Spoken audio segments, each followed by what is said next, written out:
Amy Mitchell is a 32-year-old woman who is married and living in the Chicago suburbs with her kids, Jane and Dylan, who are overworked and overcommitted.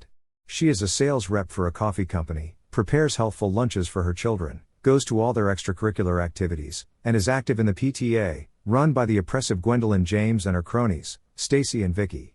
When Amy catches her husband Mike cheating on her with a camgirl, she kicks him out and attempts to keep everything together. After a particularly stressful day, Amy publicly quits the PTA due to Gwendolyn's overzealous bake sale. At a nearby bar, she meets Carla, a laid-back sexually active single mom, and Kiki, a stay-at-home mom of 4 who admires Amy's dissent. Amy and Carla are irritated that Kiki's husband is domineering, expecting her to care for all the kids in the house without help.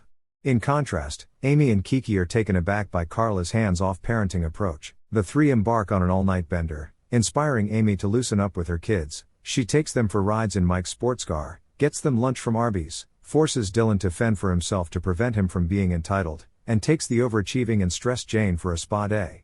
Amy wants to start dating again but is inexperienced, as she had a shotgun marriage at 20. She ultimately starts a conversation with Jesse, a kind, handsome widower and single father at the school with a crush on her, leading to their kissing. When Amy brings store-bought donut holes to the bake sale, she draws the ire of Gwendolyn, who uses her PTA authority to get Jane benched from the soccer team.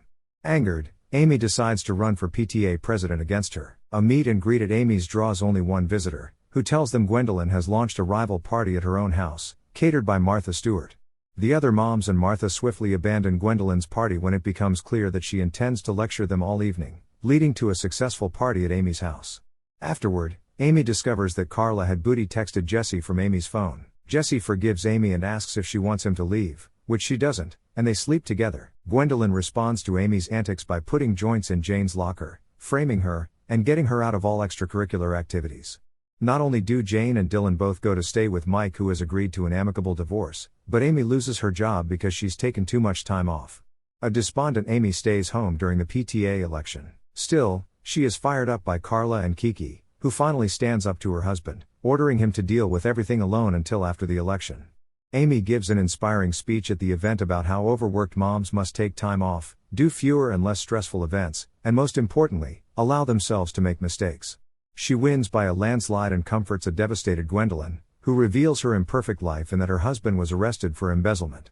Weeks later, Amy's approach has led to positive changes. Jane has been reinstated to the soccer team and is stressing out less. Dylan is applying himself. Kiki makes her husband help out with the kids. Carla is more responsible and hands-on. Gwendolyn is kinder with everyone, and all of the other moms are feeling more energized. Gwendolyn invites Amy, Carla, and Kiki for fun on her husband's private jet.